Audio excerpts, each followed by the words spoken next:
Cobalah kita pikir ya, minyak sawit itu apa namanya, kan kebutuhan sebagai food dulu. Ya.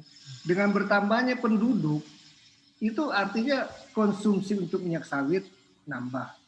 Kemudian ada lagi faktor perbaikan ekonomi negara-negara lain gitu yang konsumen sawit. Kalau tadinya satu orang 1 liter misalnya, sekarang dengan income yang membaik mereka per orangnya itu sudah menjadi 1,2, 1,5 kali. Jadi untuk food saja ini produksi sawit ini nggak cukup, pertumbuhannya nggak bisa mengimbangi loh pertumbuhan apa namanya konsumsinya. Sekarang ada lagi kebutuhan untuk energi yang jumlahnya juga tidak sedikit gitu. Jadi saya kira sih kita nggak usah terlalu pusing menghadapi apa namanya orang-orang yang teriak-teriak mengenai hutan lah, mengenai biodiversity Ya. lah, yang itu kira semua orang juga tahu itu bohong-bohong saja hanya demi melindungi kepentingan mereka gitu. Jadi menurut saya sih kita tenang-tenang aja jalan terus dan apa namanya moratorium itu dicabut supaya kita bisa tumbuh lagi. Ya, ini demi memenuhi konsumsi daripada kita harus membuka lahan 10 kali sawit untuk menutupi kebutuhan pertumbuhan konsumsi minyak nabati, kan celaka dunia ini. Baik Pak Maruli. Jadi kita terus Pak gitu. Dan jangan terlalu terpengaruh gitu. Moratorium itu adalah bentuk kita tuh merasa tertekan, takut dengan NGO segala macam. Saya bilang cabut itu moratorium. Baik. Kita masih perlu kok tanam sawit. Pak Joko Supriyono, tanggapan Anda mengenai moratorium yang sempat menjadi banyak pemberitaan ini juga Pak? Ya, jadi sebenarnya kan ada 2 level ya. Pertama di level B2B. Memang B2B itu sekarang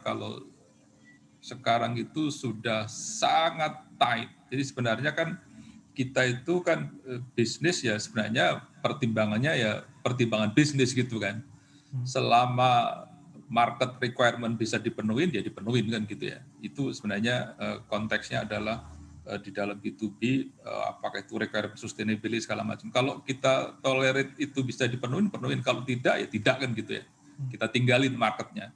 Tapi kemudian yang kita concern adalah di level G2G, supaya G2G ini juga kemudian tidak memperburuk gitu ya, tidak memperburuk apa yang sudah dilakukan B2B. Jadi G2G memang seperti konteksnya Eropa tadi, itu kan karena G-nya, karena pemerintahnya yang bisnisnya di Eropa sih nggak ada masalah dengan kita, tapi G-nya, government-nya yang ingin membuat regulasi yang menyulitkan. Nah itu yang kemudian kita fight supaya regulasi di tingkat government-nya kemudian tidak jadi memperburuk apa yang sudah dilakukan di level B2B. Jadi sebenarnya intinya bahwa kita tetap harus menunjukkan, mengkampanyekan sustainability. Jadi solusinya segini loh.